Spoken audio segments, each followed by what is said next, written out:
Hey,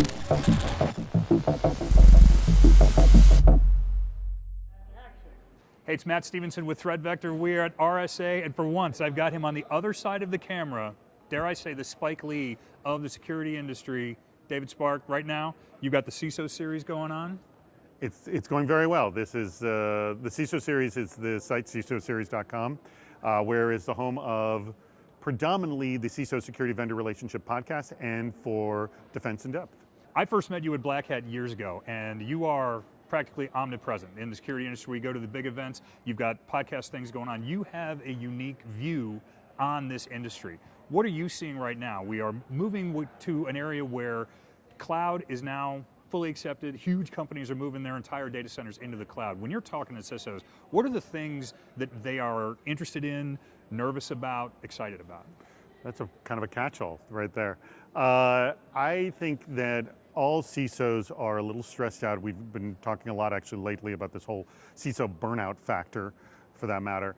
The CISOs in general enjoy their job, they enjoy working in security, but their challenge is kind of a communications issue across the board. So it's communications with other vendors, trying to get them to talk to them in a way they want to hear rather than being hammered by marketing messages, which they've gotten to the point where they're coming at it such a flood level that they just, it's like they've got these force fields up and they're just sort of batting them away sort of like Wonder Woman gold bracelets, if you will.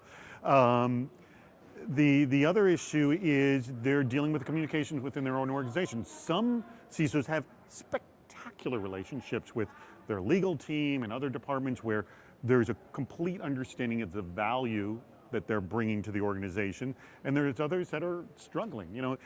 And also, every CISO, I was having this conversation with a vendor the other day, is every CISO has a different level of program maturity, if you will.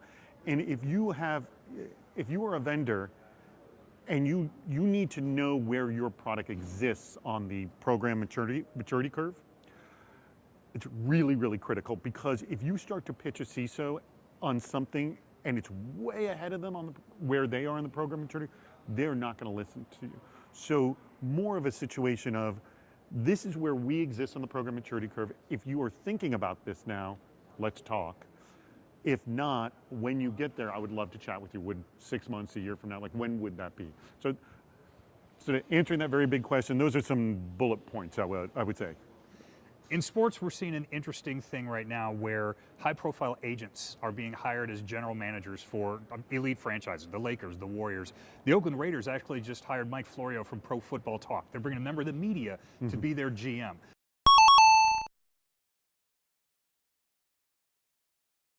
Given the exposure you see in this industry, analysts now are starting to move into the C-suite. Is that a trend that you think is going to get bigger? Are these things going on where they're starting to look maybe in some non-traditional directions for leadership? Well, one thing that we've seen, and I didn't really know about this sort of analyst to CISO model, so that's kind of new news to me. But breaking news. For David Spark only.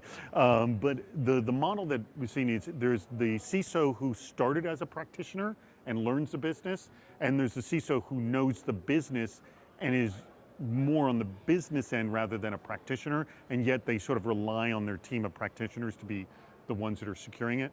The overwhelming majority of CISOs I speak to are more the practitioners that then learn the business kind of a thing, but there is value to both sides. So you are seeing sort of two different models of CISOs, if you will.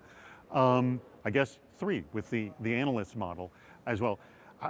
I think so much of the CISO skill is communications, though. I can't stress it, and it's at so many different levels too.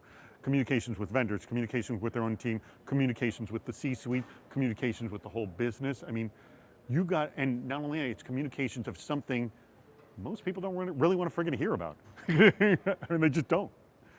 Anybody calling you saying, you know, David, man, you've got your pulse on the industry. We need you to come and work with us.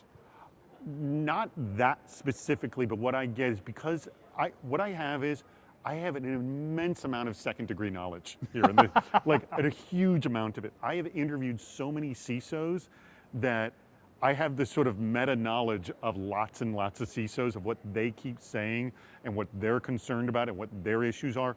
So I do talk to companies a lot about How do you sell to a CISO? How do I communicate to a CISO? What do CISOs want to hear? That I have a lot of knowledge of. And I mean, you can have a lot of knowledge of too, just listening to our podcasts as well. Oh, see, before I could even get into shameless plug and sharing the I knowledge. didn't say the names of them. I said those earlier. Right, right. Oh, they're on my badge, which is in my pocket, right there.